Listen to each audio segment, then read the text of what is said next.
Hello everyone and welcome to my stream for my RPG read-through of Quest.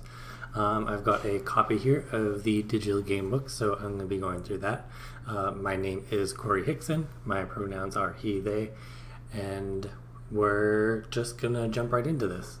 So I've got pretty high expectations for this game, and I am curious to see if it meets those expectations. I'm curious to see how modern this game is. I'm curious to see how well designed it is, and a number of other things like that.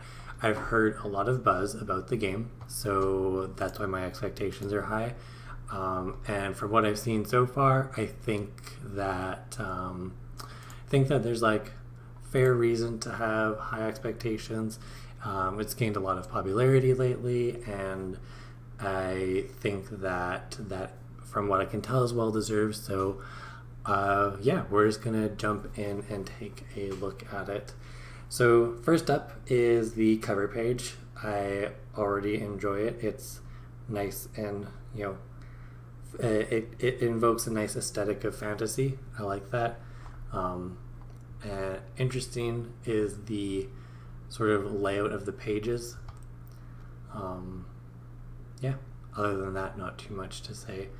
As I go through this, I guess my first thing I'm curious about is to take a stop at the table of contents and see what's actually in this book. I know very little about what's actually in it. So we're gonna peruse through and see what we can find. Ooh, and hello everyone in the chat. Welcome. So first up, I really like this art. I think that the art style in this game is one of my favorite things I've seen so far. What I have seen of it is glimpses of the art and different things like that. So that's been pretty cool to see, and I feel like this art continues to meet my expectations. They're very good with colors in this game so far, is what I've noticed. I like the little animals in the back with the eyes. Cool. Let us continue on. Ooh, an introduction. Welcome, friend. This is a special place, a retreat from your worries and obligations. Now, close your eyes, take a deep breath, and open your mind. Ready? Let's begin. Cool. Some credits. Fantastic. Love to see that. I don't think I personally am familiar with any of the people that were involved in the game. Yes, their choice of type font is standing out already, is really good. Let us continue on. Table of contents. What's inside? First, we'll teach you how to play the game. Cool, I'm interested in knowing that. Second, you'll create a unique character with a backstory, a dream, and a role to play. Very cool. Like to see what's going on there. Third, you'll prepare your character with special abilities and equipment. Cool. Finally, if you're the guide, we'll teach you how to run the game. Interesting. Okay, so we've got how to play, character, GM stuff. Interesting. So some of the things that I'm looking forward to is the how to play. I would like to know about the gist of this game. I want to get a good sense of the core mechanics. Some of my expectations for this game is I'm imagining it's going to be what I thought D&D was before I actually played D&D. So before I learned a lot of bad habits, I'm going to say. When I first got into tabletop games, I felt like I learned a lot of bad habits, so very curious to see what goes on in there. I think my biggest criticisms that I will have is if it pulls too much from D&D. Because that's what I'm going to be comparing this game against a lot, because it is, it's a fantasy RPG. Yeah, I really like the way this table of contents is laid out too. It tells me what each section is in a descriptive way. And then bad habits, I mean like things like playing games to kill the players, bad communication at the table, not being on the same page as what the players and everyone else at the table wants. Things that I feel like are more common within the D&D community. It's a generalization, but I think it's a fair generalization. Yeah. So, cool. Toss a coin. What's going on down here? Games like Quest... Ooh, is this a reference to toss a coin to your Witcher? Games like Quest are meant to be shared with friends, and we're very glad you're here. Please thank your friend if you receive this game book from them. We don't mind if you got this book for free, and we hope you'll read through it to see if it's a game you'll enjoy. But if you like what you see and want to help our little team make Quest even better in the future, please consider buying your own copy. You can buy your own game book and other products at our website, adventure.game. I have bought this already, so if you're watching and you're interested, feel free to go check them out. They only ship to the U.S., so that was a little bit sad for me in Canada, but I have a wonderful boyfriend in the U.S. right now. Oh, you're welcome. You're welcome for the game. So my copy is currently in the U.S., and once the borders are open, I will be able to have my hands on this game. However, a very nice thing about this game, and I wish this was the standard practice, is when you buy the physical copy, you get the PDF as well. So, love that. Love that. Ooh, fantastic art. This was art when I was searching for the game, and I included it in my tweet. I really like what's going on here. I love the floating kingdom in the background. I think one thing I'm going to be hopeful for as I read this and continue on is there's different ways that games can communicate setting. My hunch is that this game is going to communicate setting via art. We'll see if that holds up, but that's one of my hunches as we continue forward. Yes, the art is so good. I like whatever's going on here, like this person's casting a spell on this unfinished map. Love that. I love the flowers on their ankles, on their legs. Nice. Nice. I like this pole arm and the armor. I like that there's matching blue. The color palettes are really good. Let us continue. So we're going to learn how to play the game. I'm going to go through this at a pace which might change. We might speed up at some parts. We might slow down. I'm not going to make any guarantees on pacing, but I'm going to go at the pace that I find comfortable for learning games. And since I'm pretty unfamiliar with this game, it's going to involve, cycling around a little bit. So you are an adventurer in a world of magic and danger. I like that they open up with some nice, just setting the tone. Quest is a game that creates a fantastic story. The rules of the game help you imagine what happens, will help you create a unique character. I'm going to hold them to that. I want to see how unique these characters are. Then you'll say what they do. You can seek treasure, glory, justice, revenge, or anything you want. The possibilities are endless. It is interesting in there. They list some very typical adventuring goals: treasure, glory, justice, revenge. Those are pretty typical in D&D. It also says anything you want, but it doesn't have any tiebacks to like romance or family drama or things that you might find in a non-adventure game. So curious to see how it holds up to that anything, or if it leans into, the typical adventuring tropes. That being said, I think it's a fair expectation to set that it's going to be a lot of adventuring stuff because we are an adventurer in a world of magic and danger. You can play quests to make a short story in one session or for an epic adventure that lasts for months or years. You can't lose the game, but everyone wins if you tell a memorable story and have a good time. Love that. So the basics, let's see what's going on in here.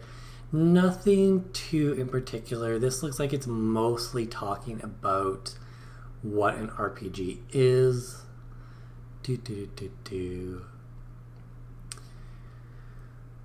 Yeah, nothing in particular going on here. It says you need a 20-sided dice. Interesting. It doesn't mention any other dice. Curious to see about that. How to play. Say what you do, then find out what happens. You play the game by having a conversation with your friends. It begins like this. First, the guide describes your scene to help you imagine the world and what is happening nearby. Again, some very cool art here. Looks like an adventurer that has some kind of magical hammer that has literally thwacked this bear's face off. Next, you say what your character does. You can do anything you want, like talk to other characters, attack, or use one of your special abilities. Then the guide imagines what happens next and describes the scene again. Okay, since this is mostly stuff about how role-playing games works, I'm probably going to go over this a little bit quicker. Explore each scene for clues. Okay, so it talks about the pillar of exploration. Curious to see if it holds the same pillars as D&D. And if it does hold the same ones, or whichever ones it does hold, I want to see how it supports those. You might find yourself in a bustling bazaar, a castle in the clouds, or a dark dungeon. Use what you sense in each scene to help you decide what to do. If there's grease on the ground, you might slip on it. If a monster is 3 times your size, it might be able to pick you up. If the sky is dark, a storm may be coming. Okay.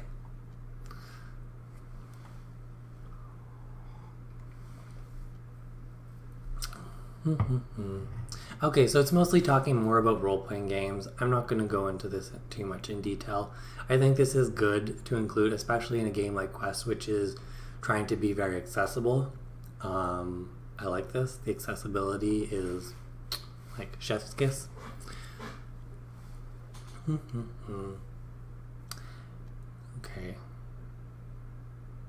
Okay, yep. Let's see, I'm curious to see what it says about action scenes because I want to know what it's differentiating here. It talked about scenes. What does it mean by action scenes? Usually the action game will flow freely while players speak, act, and think about what to do next. But in an action scene, the players take turns. During a turn, your character can move around and do one thing. Your one thing can be a special ability you have or something else you imagine, like helping a friend to their feet, attacking an enemy, or trying to break through a door. That feels good. That's a nice way to lay things out. I'm going to praise this here and say they've taken out the idea of action economy and made it be like you can move around and do a thing, which everyone gets the same stuff. Feels good. The interesting thing, action economy will still be here potentially in the sense that a fight of 2 versus 5 is always going to be one, by the side that has 5 versus 2, that kind of thing. Curious to see if the game addresses that at all. And that will likely be addressed by or by not the fact of if it has NPCs which have turns or not. Some games, like Blades in the Dark, don't do that. They're all reactive. But let's see what happens. The guide decides whose turn it is based on what's happening in the story. They'll call on you when it's your turn. Okay, so no initiative. That's nice. Speeds things up. Keeps things flowing. Does what makes sense. People can take their turns based off of what's happening at the table, and they can just communicate. When each member of the party is taking a turn, the party has completed a round. Okay, well, we're going to be critical here. Then the guide gets a round of turns for all the creatures they control. So I don't love that. But it's a gross improvement over things that we've seen previously in, other games. I want to say for this,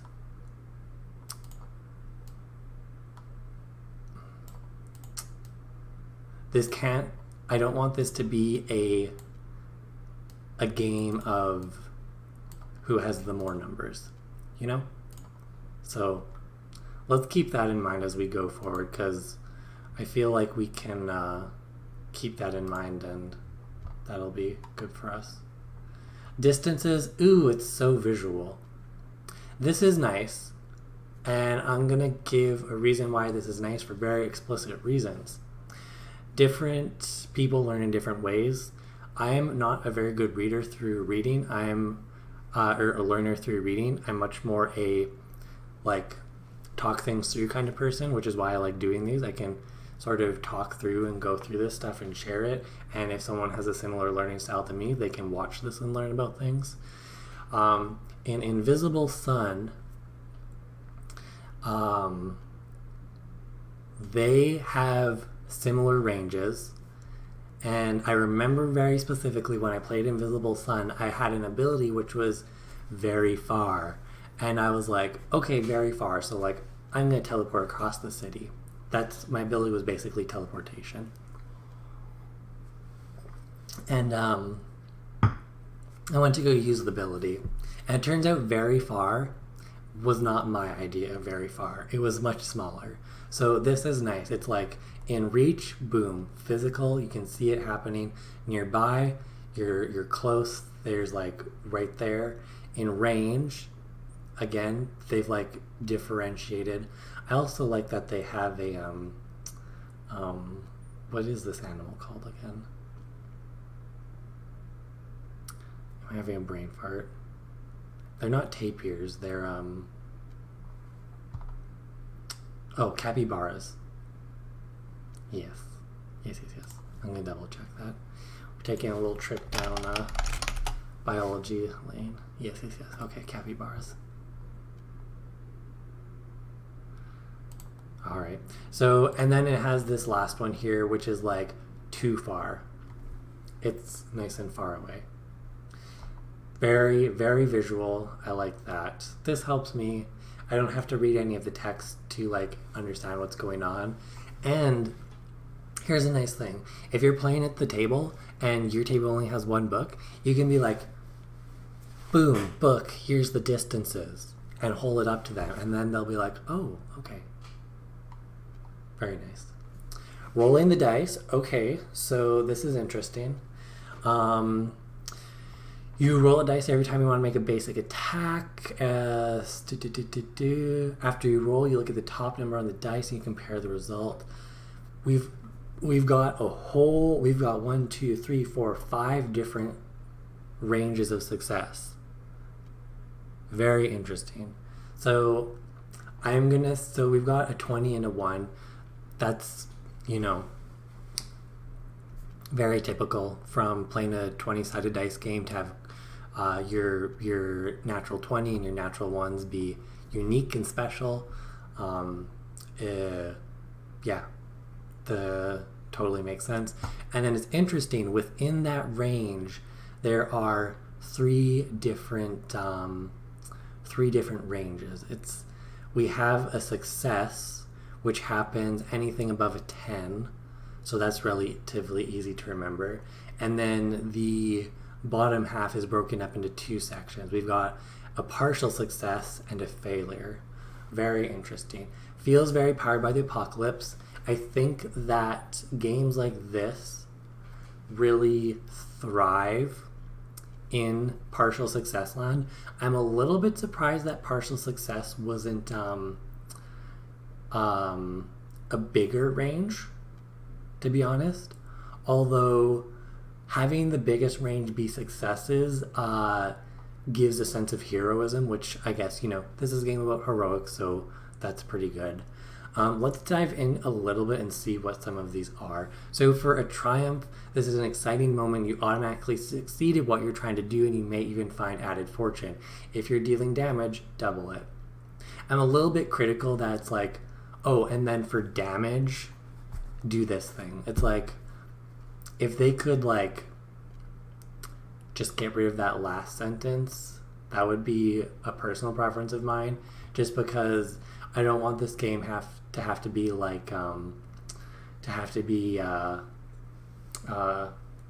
based around the idea of,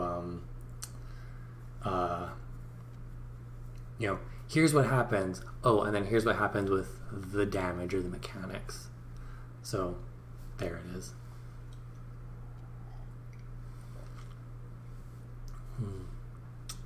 Yeah, exactly.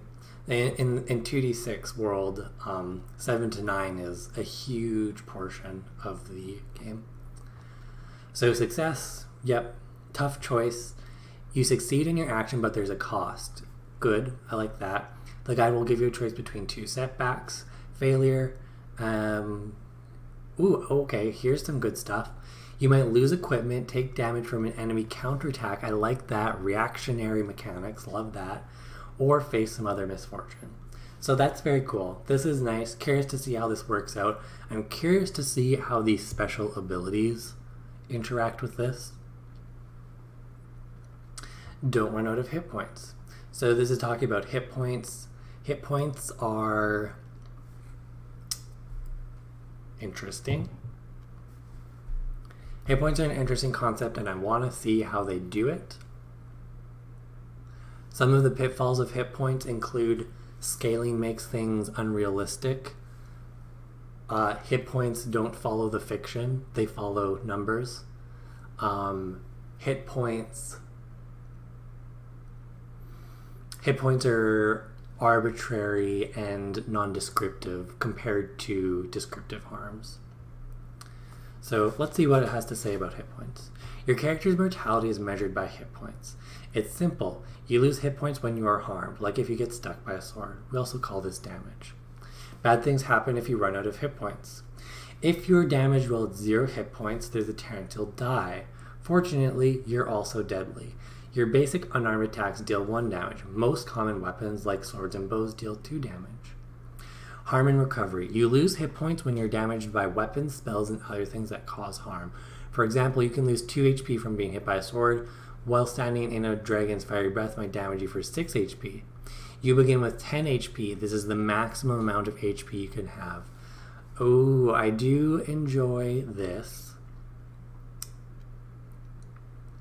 Capping HP is smart. Capping HP is interesting, though, in that it is a way of restricting the way HP impacts the game. And it kind of begs the question, like, why not restrict it further? You know, why not put more restrictions around HP? Like, why don't we just get rid of it, for example? That's a bigger debate.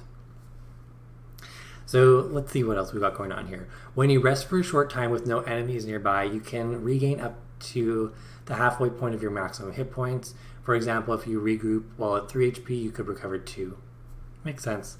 And when you have a full night's rest, you can recover all your hit points. You can't be seriously hurt until you run out of hit points, but when you drop to 0, you're at death's door. It's interesting that it's like, you're fine, you're fine, you're fine, you're fine, you're fine, you're fine, you're dying, you're gonna die, you're at risk for death. What does this mean?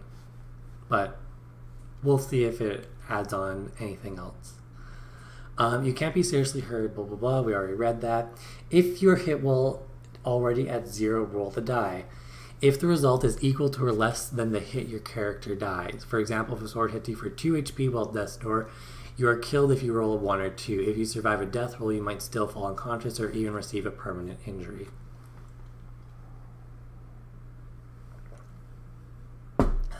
Okay, so at 0, you can also receive injuries. Losing a character doesn't mean you're out of the game. If the story is finished, you may start a new character and rejoin the game. What makes sense for someone to meet? Okay. I was hoping, and it can still be fulfilled, my hope can still be fulfilled, that they have some bigger opinions on death and how, like in adventure games, death can be a little bit over-focused. Here we are, folks. You begin with 6 special abilities. Okay, so let's learn about the abilities. In the next chapter, you can choose from one of 8 roles. You can do anything in Quest, so don't feel limited to only using your abilities. You'll spend adventure points to activate most of your abilities. You can learn what they do in the ability catalog, starting on page 30. Adventure points. Okay, let's see what's going on here. Some of your abilities are so powerful and taxing that you can only use them occasionally. To use these abilities, you will spend adventure points. Okay, enjoy. See you later. I hope you enjoyed what we had so far and enjoy the rest of your day. Also, welcome, Chad. Welcome to the stream. For those of you who are joining just now, we are doing a read-through of Quest, the RPG. I've got high expectations for it. It's got a lot of popularity lately, but I'm really excited to learn about it because I want it to be what I thought D&D was when I was interested in trying D&D. That's sort of my preface to this video here. So, you begin the game with 10 action points.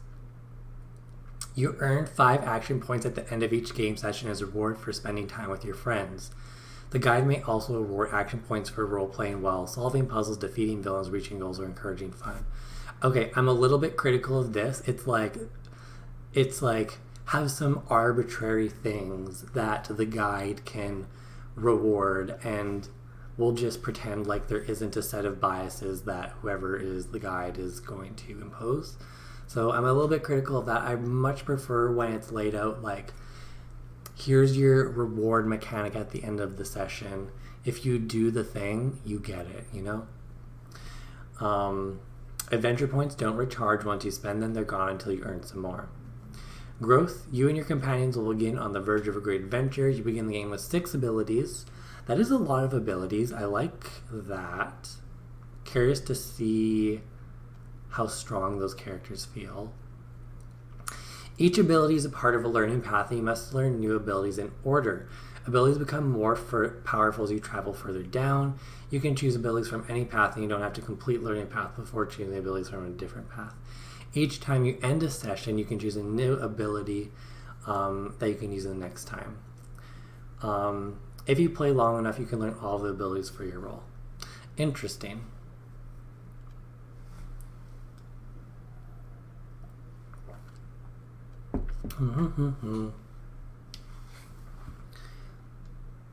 It is... I have an internal desire for games that are like, you do a thing in a game and then you get rewarded for doing that thing.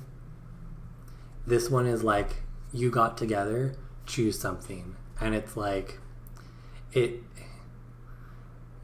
could have spent the whole game like talking, convincing, politicking, that kind of stuff. And it's like, oh yeah, during that time, I learned how to stab people really well. It's like, okay. So that's one criticism I have of that. But in theory, the roles will make that a little bit better. Just in the sense of things are cohesive, so what you're doing lines up. Although, there's some room for criticism there. Buying things, so what's going on here? I'm not super interested in this section. You can meet your needs, blah, blah, blah, basic things. There's no exhaustive list for what counts. Trading, sometimes you might want to trade. There's no money in Quest. Okay, love that. No one wants to track money in 2020. To get something from an NPC, you can offer something in exchange. It can be a favor, something of your own, a promise. Okay. Inventory, 12 items or fewer. This is your character worksheet. Use it to track hit points, adventure points, and items in your inventory. You're free to stash things anywhere, like a horse or in your home, but your character can only personally carry a total of 12 things. Each of your 12 things should be able to reasonably fit in a backpack or on your person. If something is a kit, like sewing or first aid, it only counts as one thing. The outfit you're wearing and miscellaneous items that are mundane and near weightless, like a personal letter, pen, or decorative pin, don't count against your limit. Okay, so a nice, like, common sense inventory system.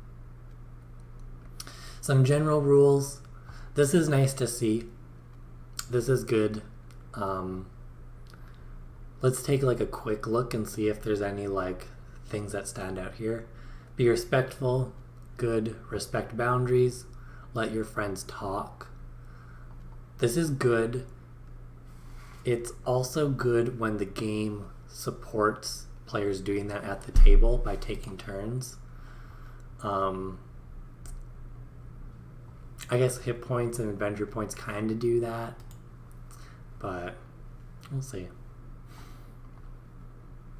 Only play your character. Be nice to your guide. Silence your phone. Ask for consent. All good stuff. Don't be evil unless...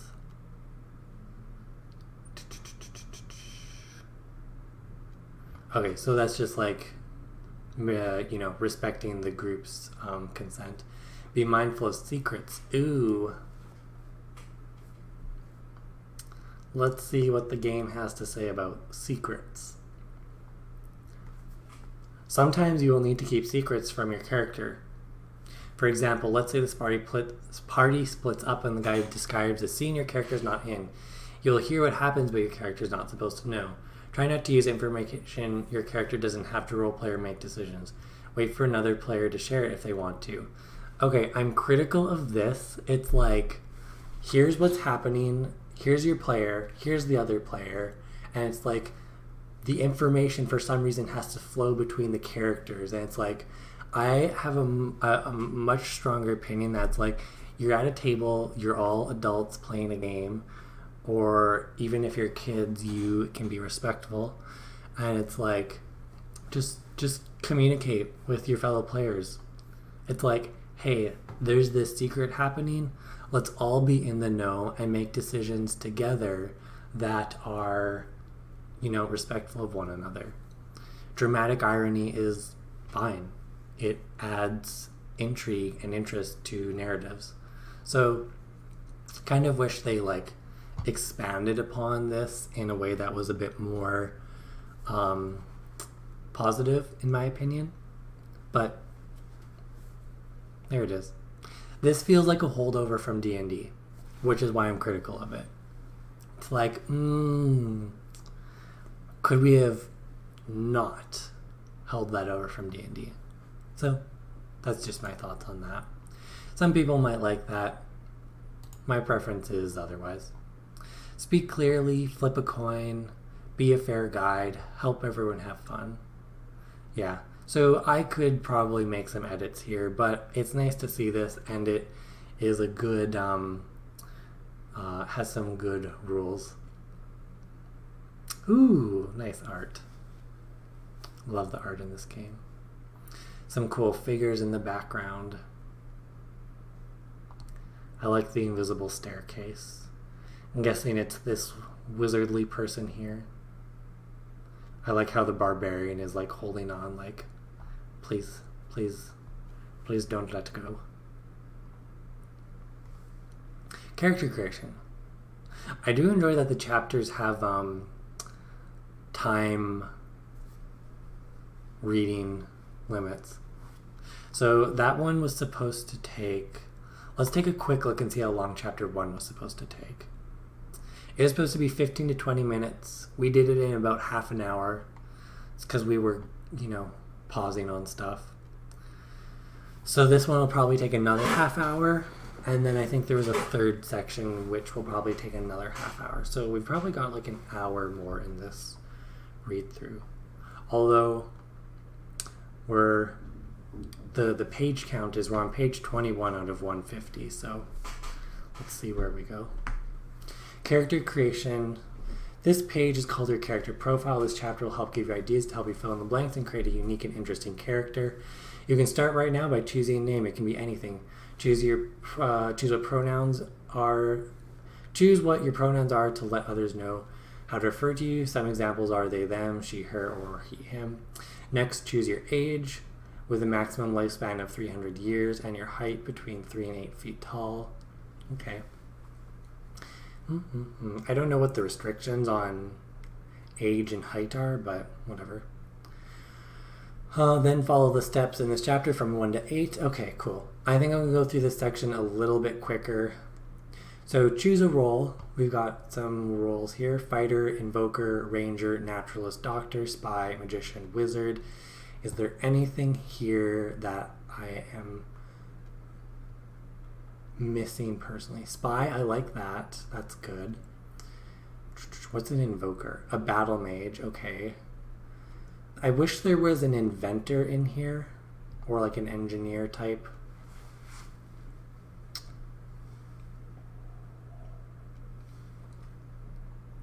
The doctor is cool. Very, very clear healer role. Ranger, fighter. Where's the rogue? Where is the thief? Oh, I guess the spy is supposed to fill that. The spy uses magical gadgets, chemicals, traps, disguises, and forgeries. Okay. Okay. Okie dokie. Curious to see. Is there anything else that I want out of this? Got a melee fighter, a ranged fighter. Got double magical stuff. We have a druidish person.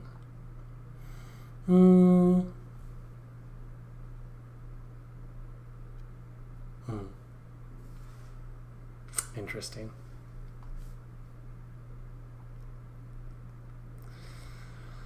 Enter the scene. So when people see me first, they notice my generous curves, devastating smile, and friendly demeanor. Yeah, we should take a look and see if the ranger is actually a playable character. When you're skimming the PDF, the invoker kind of felt like a paladin without the Christian trappings. I like that. That's actually nice that we don't have to deal with the sort of awkwardness that is the paladin from D&D. Let us continue on. Show your style. I like, a billowing cape. Did I see that there? Fluttering cape. And I move with a singular purpose. This is nice and descriptive. I like this much more than choosing like a race or something. Call home. Nice. One thing I actually am enjoying about how this is laid out is I as a GM and I as a player, I don't care about like long backstories, and I don't want to have to sit there and be like, okay, what are you asking for? What do you want me to tell you as a GM? That kind of stuff. I just want to be like, okay, here's my character's sentence. This is all you need to know about the character. It's like, I want to find out the rest through play. Let's figure out the rest from that. Let's continue on. I'm from a bunch of options. The options are good. One of my favorite mechanics in games is choosing items from a list. I hope that that's in there after character creation. We'll see if that's the case, but that's something I'm hopeful for. Let's keep going. Ooh, believe in something. A character's beliefs. This is nice. Good character beliefs are very important for having characters for me that are interesting and engaging. So I like that they make you think about it. Be vulnerable.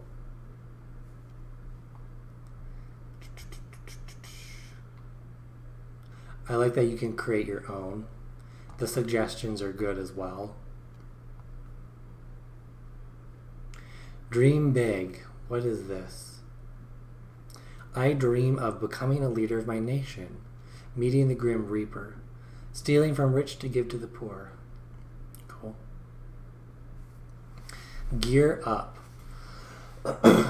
Excuse me. Let's see what's going on here. You're not obligated to carry a weapon, but in desperate times you can always use your body as one. Remember, unarmed attacks like punches and kicks deal 1 damage. You can also make unarmed attacks with extra style. For instance, if you want to throw a book at someone really hard, you can count it as an unarmed attack that deals 1 damage. Common weapons.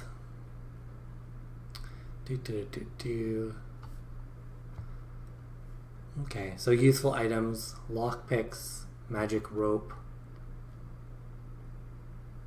magic flask, magic candle,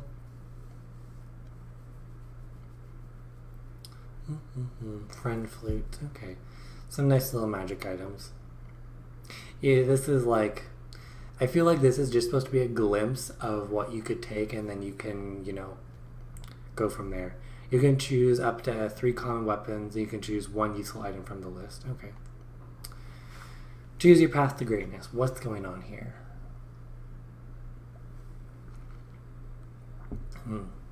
I like the way the art in this is, like there's the field of view, which gives a very real sense of like the levitation that they have. Love this art. Very good stuff. Chapter 3, 5 to 10 minutes per roll. Okay.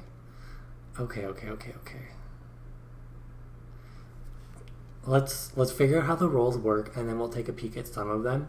We're going to take a look at some that I think are going to be nice, some that I think I want to criticize, and then we'll continue going from there. So you get 6 abilities from your roll before starting the game. These are your starting abilities. You can use them in your first session. At the end of each game session, you can choose 1 new ability to learn from the catalog. In the game that you're playing, I think this is nice because it's like you can adjust that speed if you need. Learning paths. You must learn abilities in the path in order from left to right. So for the friend one, you have to learn how to speak with animals, animal partner, courier, paired bond, whisper on the wind. Got it. So in order.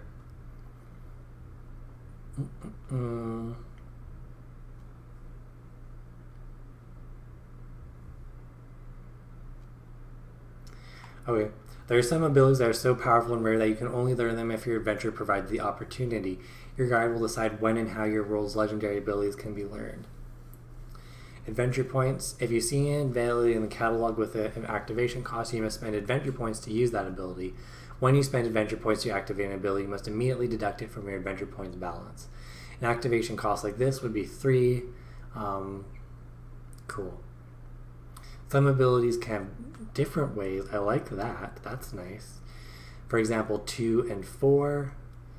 If an activation costs X, it means you'll be able to choose how many adventure points you can use. Okay. So that gives us enough of an understanding to go forward. What is this? What's going on here? Oh, okay. The spy is a master of practical means as the only role that can craft bespoke magical items. Okay, so we do have a crafter. It is bundled into the thief.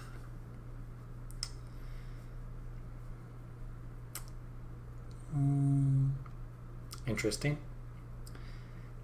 These items are listed in the catalog alongside other abilities, and the spy can acquire them at end of session like any other ability. However, these items can be lost or broken like any other object. The spy may spend 2 action points to rebuild a lost or broken item. The item must be rebuilt during downtime in the story. Other creatures may hold the spy's items, but only the spy can activate their magical capabilities. Okay, so pretty simple. The ability points feels like sorcery points for D&D. Feels like it, which actually I want to revisit that statement and change it and say it feels like stress in Blades in the Dark. That's what I'll say, which is nice. I think stress is a good mechanic. I do enjoy games that overlap stress and health into the same thing, although that can be, you have to do that right to make it work. It's like magic points in GURPS Fantasy. Nice. I'm not familiar with that, but yeah, it sounds like the same idea. Cool. If an ability asks you to do something at a table, that means do it in the real world. If you can't do it, that's okay. You may ask another player to assist you, or just ignore the requirement. Good stuff. Or if you're uncomfortable performing it, you can describe how your character performs the ability instead of doing it yourself. Okay, so some flavor. Maybe not necessary, but it's there. I guess that adds to the mood of the table.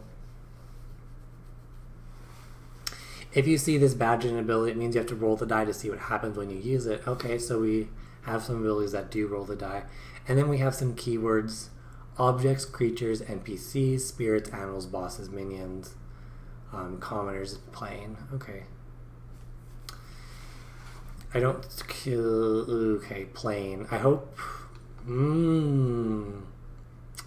Plane or magic. Do we need it? Oh boy.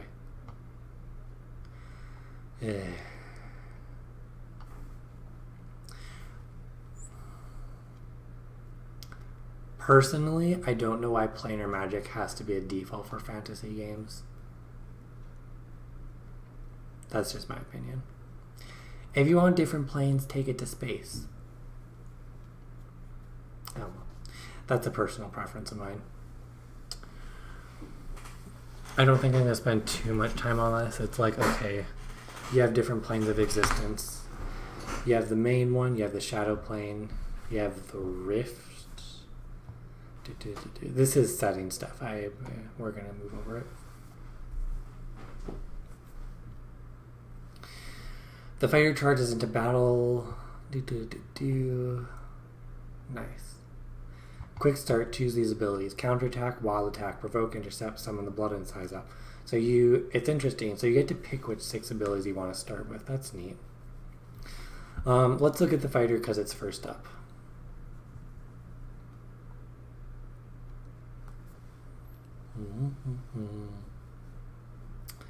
Dueling.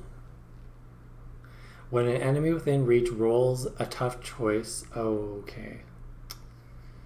It is interesting. We've gotten to this point in the game and it hasn't really laid out how enemies work, but we know that's coming in the last chapter with how to GM the game. One of the characters might be a summoner, so that might be important. That's a good point. It just feels... My criticism is that it feels like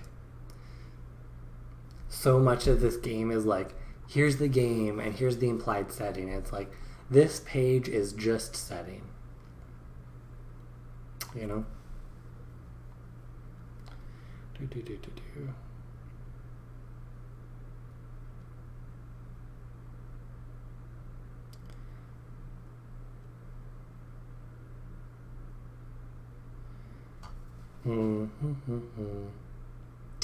So I feel a little bit sad with this counterattack ability where it says when an enemy within reach rolls a tough choice or worse against you, you can parry their attack and take no damage.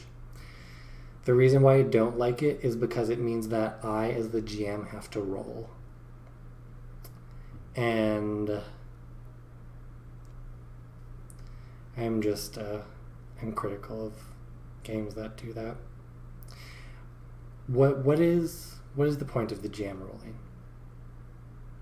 Why is that a thing, you know? Anyways, I'll see how the GMing chapter lays it out, but if it's the same as D&D, I'm not going to care for it too much personally.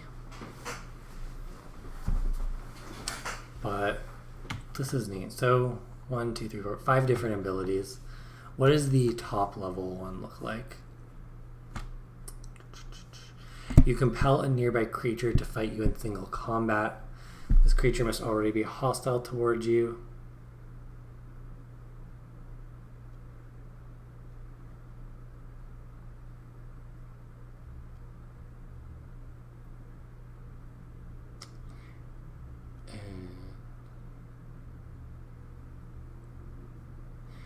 And then, this is interesting. So there's like a little guessing mechanic that goes on here. So if you have the quest core deck, take your counterattack, wild attack, overpower, and disarm cards. If you don't have this deck, assign these abilities to a standard deck of cards. Choose 3 of these cards to use and place them face down on the table, keeping a secret from the guide. The guide must guess the identity of each card, reveal the card after each guess. If the guide guesses correctly, you fail to use the ability on that card. If they guess incorrectly, you use the ability immediately at no action point cost and it is automatically successful.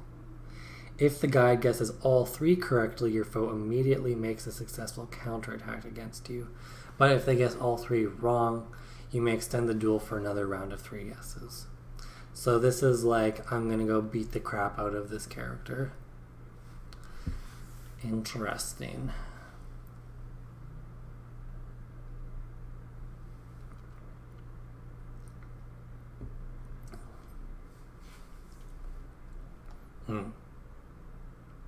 Why would you choose counterattack in that? Okay. It is neat that there's so many abilities. I think the success of this game will come from a sense of how good these abilities are.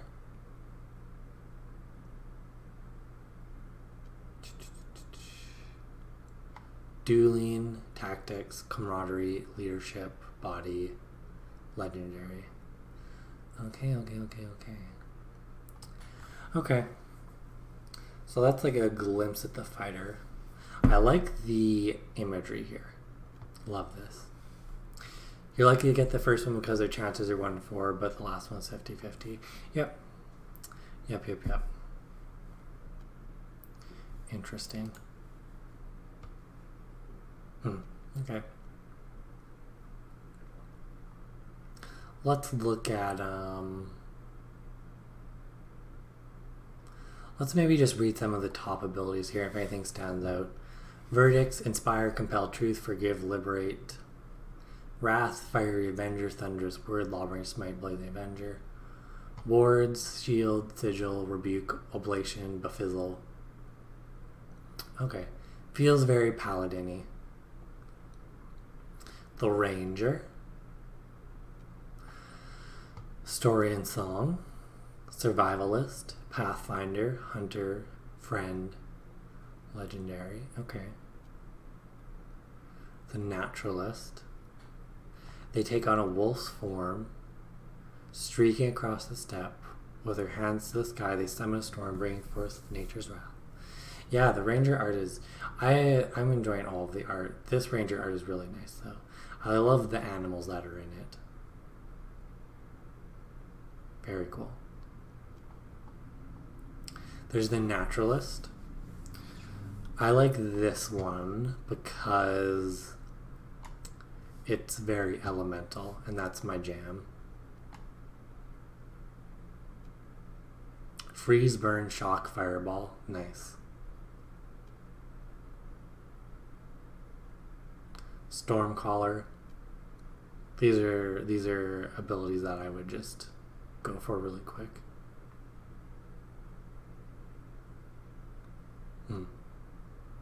Cool stuff. The Doctor. Good choice for someone who wants to be the party's healer, someone who plays with the forces of life and death. Let's take a little bit of a look at this.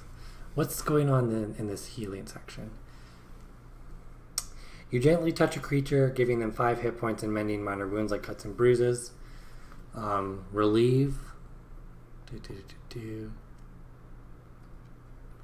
You can heal someone, restoring all of their hit points.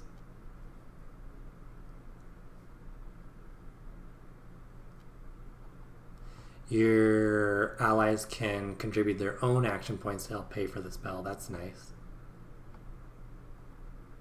Restore. You touch a living creature, complete restoring them to their normal state over the next few minutes.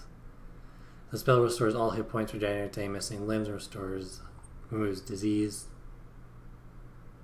and allies can help spend hit points for that. Very cool. Alteration, sleep, calcify, feign death, reshape, lifelink. Necromancy. One thing that I think is kind of interesting is that for this game, you could really effectively mix and match these like abilities. Like if you wanted to play the Doctor but necromancy didn't interest you because those are sort of like different concepts, maybe you could fit it in with something different. Perception, examination, legendary. Okay.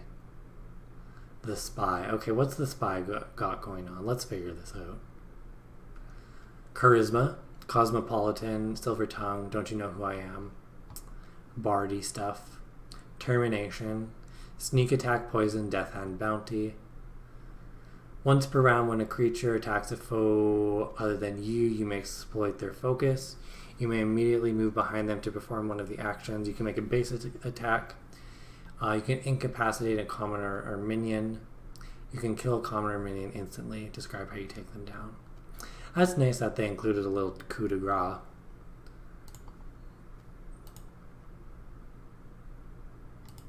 Cool.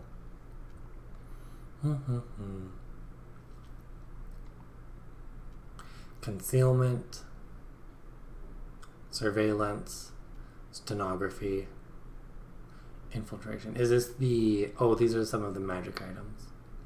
Let's look at crypto. Crypto is a ring of opaque glass that glows when brought near glyphs, like writing on a piece of paper or stone etchings. You activate crypto to translate languages or decode secret messages. The ring reads any object you bring within reach. A translation of the source material emerges, scrolling around the band as you read it. When it is finished translating something, the ring deactivates. Nice. These abilities feel very nice in the sense of what they do and how narrative they are. Let's look at some of the legendary abilities. Let's read Shadow Cutter here. The Shadow Cutter is a wearable bracelet that you can stretch to form a hoop large enough to crawl through. When you press the device against a solid surface, it can be activated to create a hole of equal circumference up to 1 meter deep. When you're done using it, it collapses to its original size. When activated, a low buzzing sound can be heard by all creatures nearby. The material behind the device is instantly teleported to a random shadow plane. Wow. Interested to see how modular they are.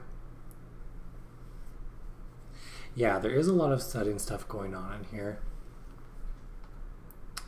Yeah. The Magician. Interesting. Very cool. I like how it's laid out. Can you retrieve the bracelet after you're done crawling through it on the other side?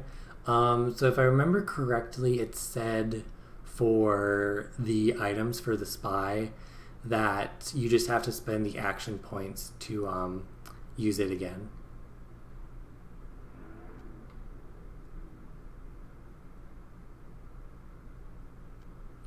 Very cool. I'm gonna go through these human practically. Yeah. Oh, this is nice art.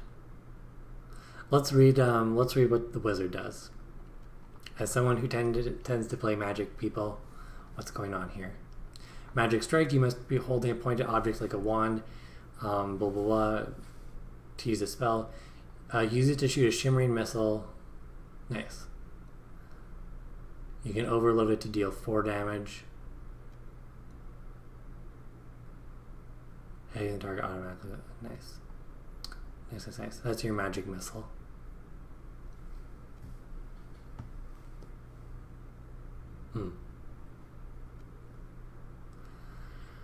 Clap.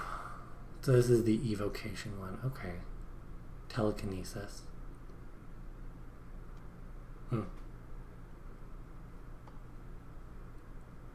Conjuration, familiar. What does Pegasus cloak do? You bestow any number of nearby creatures with illusory feathered cloaks for the next hour. Affected creatures hover 1 meter above the ground and can move by gliding in the direction they want to travel. They will also fall gently until they are hovering 1 meter above the ground. That's neat. Conjuration, you can just bring something in. Nice. Ooh, plane shifting.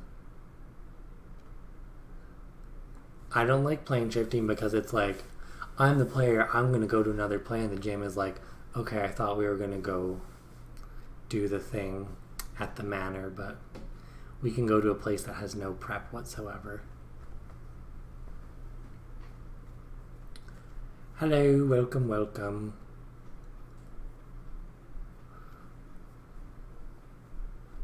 I do enjoy teleportation, in a sense. Although I will say that traveling is the exact same thing as teleportation in most games. The fact that a few months pass doesn't really make a difference. It might, but that's me. Let's read Portal. You conjure a portal of any shape and orientation that is no larger than the door. It appears at a location of your choice nearby.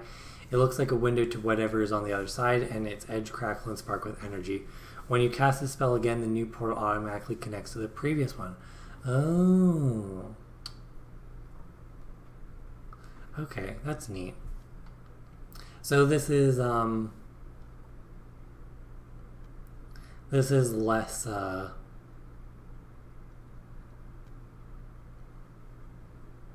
this is less about narrative breaking spells. Oh my god. This has to be a reference to Magic the Gathering. Maybe it's not, but the spell no. This is clearly blue magic.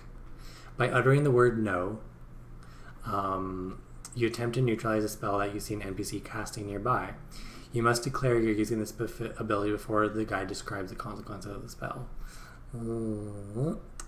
I feel like GMs are going to use that to over-police a little bit. So the first portal will be blue and the second one will be orange. Good reference. It can only be used by a little portal gun as well.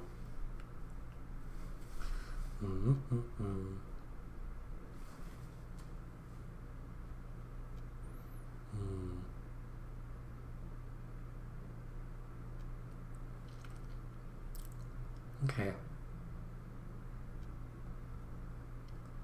This is sort of your blue magic from Magic the Gathering. Projection, trickery. Okay. This is interesting. It feels like there's a lot of spells here. Kind of wish it could... I want to know how it plays in the game. That's what I want. Ooh. This is nice art. The characters in this game are so interesting. This one turned to stone and lost their head. Looks like that person's summoning lightning. The art is so pretty in this game. Oh, that's all of them. Alright, so very cool. I like what's going on there. Let's read about what the guide is. Oh, 30 to 60 minutes. Wow, okay, that means I'm probably going to take a while to read this. I'm going to read this selectively. I'm going to go over a few different spots that I think are of actual interest to me and leave the rest just for the rest of, if I actually want to read that later. So, what's going on here? The basics, listen and respond, focus on the fantastic. Nice, we love to see principles laid out like this. Player safety, good stuff. Stop sign, good, I like that. Building a world. Okay. Nice. This is good. I like this. First, imagine where your story takes place. This is your world profile. You can use it to create the basics of a fantasy world. You don't need to imagine every detail of your fantasy world when you begin the game. You just need to give enough for the players to have a sense of time and place. Yep. I like this. Very, very good. This is the kind of prep that I like to do. Starting area. Your story begins on the lonely moon of Visma. Oh, that's very nice. A cultural powerhouse. Cool. The region, from the ice-capped peaks in the west to the gleaming tower of Ilion, you'll find disciples on a sacred mission. This is a very good way to build setting. I'm quite happy with this. The basics. In this world, magic is rare, a common, outlawed, regulated. Danger is ghastly, and daily life is raucous and competitive. It's a lot like, and then you can put a touchstone. That's very nice. Games that use touchstones get a thumbs up from me. Hope and fear. People are hopeful that the great harvest is upon them, but war looms on the horizon. Adventure hook. The party overhears a group of townspeople talking.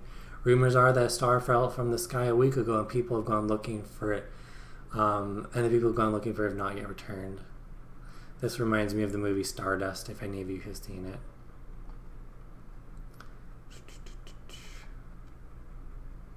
Very cool. Oh, there's more. Nice. Run the game. So when you run the game, let's see what's going on here. All stories and quests can be created with the same basic recipe. Every guide can make the game interesting and fun by using these ingredients. First, use the clues to set up the scene. Then, put something in the party's way.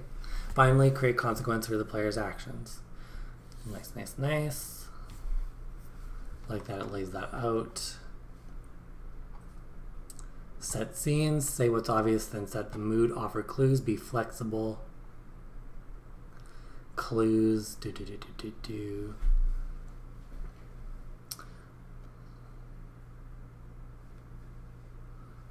Okay.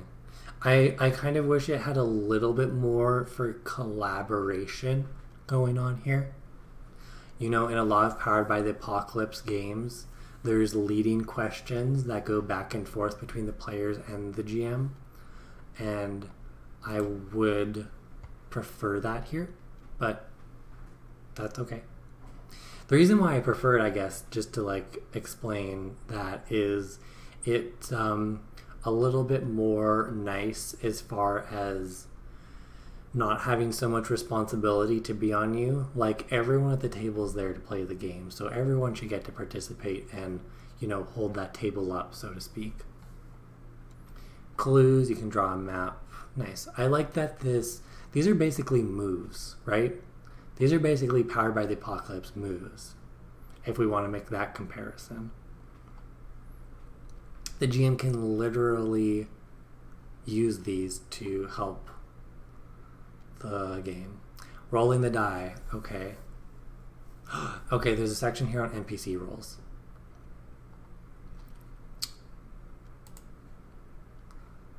For those of you who are familiar with me, you're going to know I'm going to have an opinion about what goes on in here. So you only need to roll the die for NPCs when they make attacks against players or use abilities that require die rolls. So far I don't like it. Why are attacks their own separate thing? Yeah? I don't want to do that. I don't want to roll the dice. I don't want to make decisions about who the NPCs are attacking, right? There's a lot of like game flaws, in my opinion, in NPC roles. So I am a bit disheartened to see that in here. It seems like it's a pretty small thing to the point where it could be taken out of the game. And I probably would, to be honest. That's one way that I would customize this game for myself.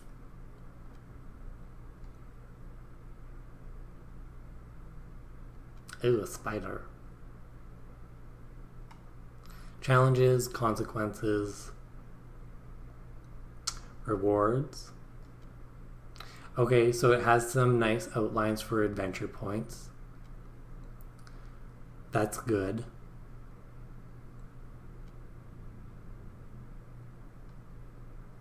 Yeah. Yep. In chat, Matthew says, please stop making me roll for monsters. I literally don't care. Same. It's nice that they lay out these options. This is very good because it helps GMs, when they're playing the game, have this available to them, and they can just be like, cool, I'll pick that. One thing I'm going to do, why is there so many bugs in this? I'm going to open up the creature deck because I have that as well. We're going to take a little bit of a look at it. Okay, the threat of death and loss is what makes the game compelling, the game compelling stakes, or what gives the game compelling stakes and makes the player's decisions meaningful. There should be other things in your game that make the decisions meaningful than death.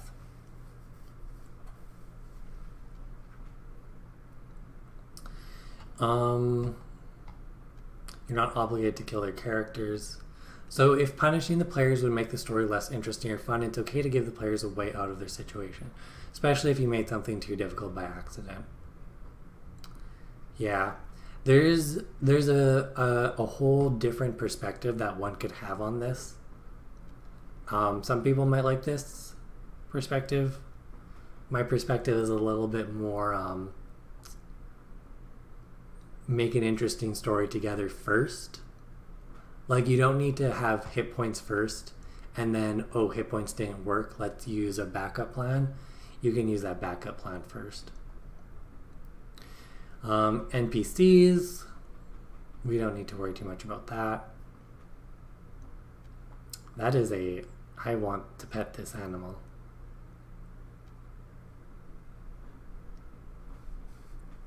NPC templates, 2 HP, 1 attack, 4 HP, 2 attack.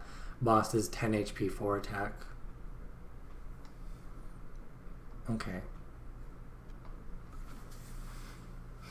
What does it say about? So bosses are special characters of exceptional power and importance. They are major characters who work towards their goals, blah, blah, blah.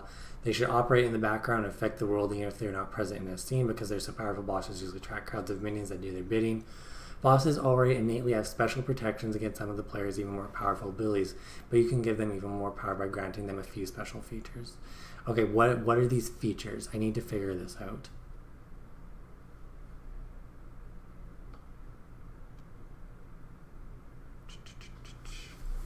The one thing that I don't like about these NPCs is that their 2 stats are all about combat. It's like health and attack. It's like, okay, if an NPC has these 2 things, then the things that you're going to interact with are going to be health and attack, right?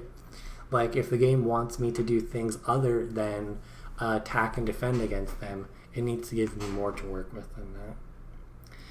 You know, GMs can do work to make it more than that, but that's just sort of how that goes. Games which give you these things, you know, players are going to use those things. Ooh, NPC features. Okay, this is nice. This is good. This is a nice way. NPCs should have their own little house. Yeah, so it is not getting far away from D&D in that sense. Definitely agree. Definitely agree on that one. And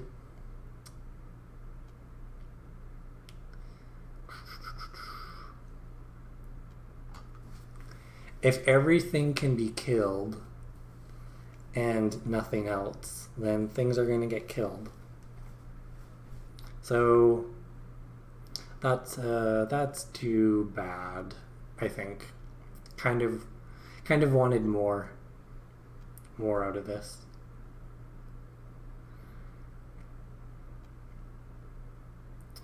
Let's continue on. Let's I want to see before I like look at these abilities too much, how many of these abilities are about combat again.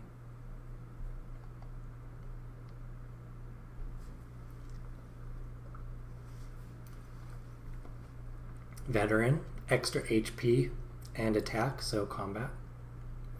Big, HP and attack, combat. Colossal, HP and attack, combat. Regeneration, combat. Invisible. We'll give them that one. Extra attack, combat. Evasive.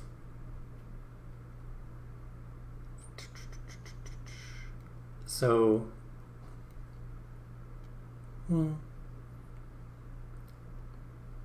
okay, we'll give them that one. We're going to be a little bit generous.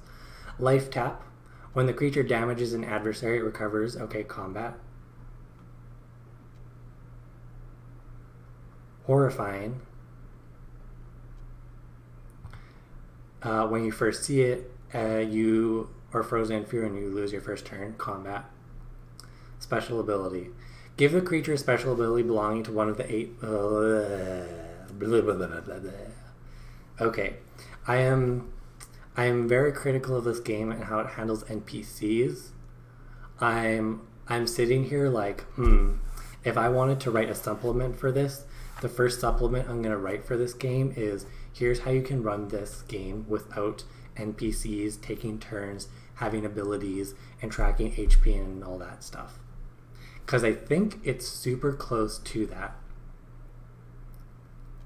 So with special abilities, it says you can give the player abilities to the NPCs, and it's like, I don't like that.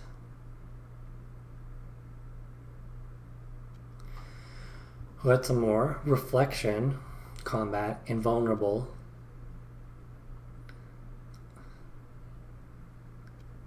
Interesting. Protection, combat, phase shifter. We'll give them that one. Shapeshifter. We'll give them that one as well. These are interesting non-combat things. Ethereal. Okay. Okay.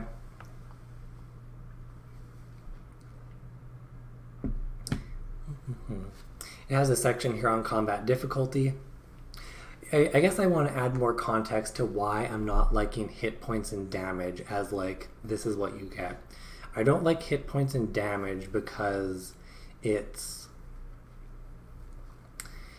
means when you do combat, the things that you do are going to be, again, all about that, and that doesn't make for interesting stories as much, you know?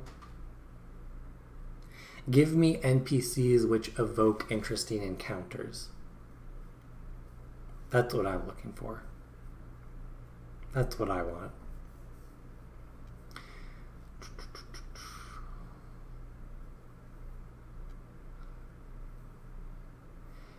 I'm just catching up on chat here. Yeah, if the game wants you to do something else, I want to teach me the tools to do something else. Definitely. Evasive is a legally distinct evasion. Yep.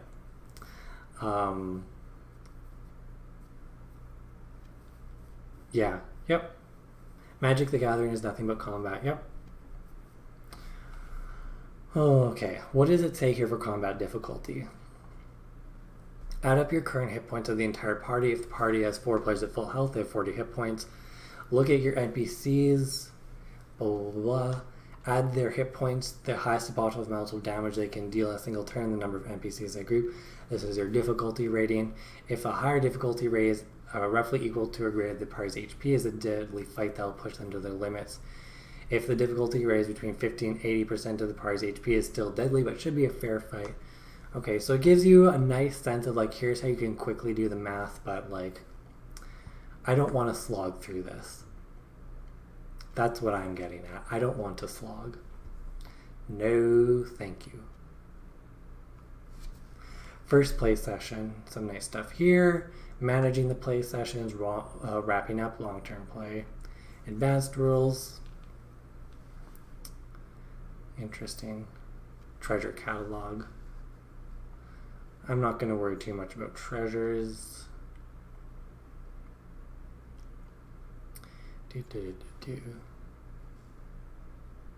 Okay. So I am going to open up the creature deck here.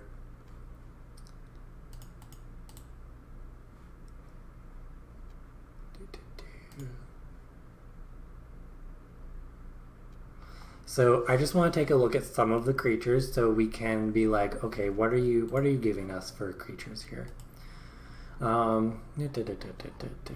Okay, some of these are going to be not the right way. So let's go with, let's do page 3. Frostweaver. What's a Frostweaver? They've got 6 HP, they deal 2 damage, they have resistance. Seeing a clattering parade of swords and shields march towards a tower of treasure. Several 6-legged drones notice you and you break from the line. Story: Frostweavers are giant magical ants that built anthills out of shields, weapons, and other metal objects. Okay. Yeah, I guess, like, I want supplements that are gonna make me feel a little bit more comfortable with what's going on here. Okay, and then they have art of the different things. Gotcha. Okay, let's continue and do our wrap up. So here's my final thoughts. We're an hour and a half in. I'm gonna wrap up here. Started off really enjoying things, few things here and there that I was like, okay, this, that, whatever. Enjoyed a lot of the different parts of the character abilities. This game, I think, has one thing that I feel really I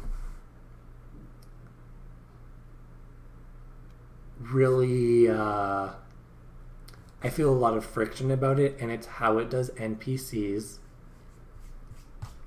If I'm playing this game, I'm probably going to come up with a supplement, which is a variation how to do NPCs on this game. And it would be something which is similar to Blades in the Dark, because I think that is a successful way to do NPCs. Yeah, this game is going to be very comfortable for D&D players. There are some things about it that still I don't think should be here, and that has to do with the fact that, like, the way it does rolling in NPCs set up ways for the guide or the GM to have to be over controlling or to micromanage the story. Yeah, it looks like how D&D looks like on TV. Totally agree with that. Yep. I think it does most of what I wanted, but I wanted more. I feel like this game could be a really enjoyable fantasy game for me with some modifications around NPCs. Otherwise, I really enjoy a lot of the content here. I'm excited for what they have. I know that they have a really good publishing setup, which means you can get involved with publishing in this realm. I think they were going to go with Creative Commons last I saw, which is a great publishing scheme. So it has some work to do, and that is okay. It is okay that this is a version 1 game that has some work to do. Yep. That's what I'll say. Overall, I am impressed. The publishing and quality of what I've seen is really high. I like that. And yeah, I guess there's just some things where it's like, I want to see how this game evolves, and where it goes is going to make some decisions for me about if it's something that I actually want to include in my repertoire. I think this is good for light interesting fantasy gameplay. I think this game is what a lot of people try and do with D&D right now. Yeah. So those are my thoughts. Thanks for all of y'all who hopped over and joined. I am going to get ready, and I'm going to get a raid ready. You saw that was designed to be streamed. It definitely feels like that. It feels very good for that. Let's go.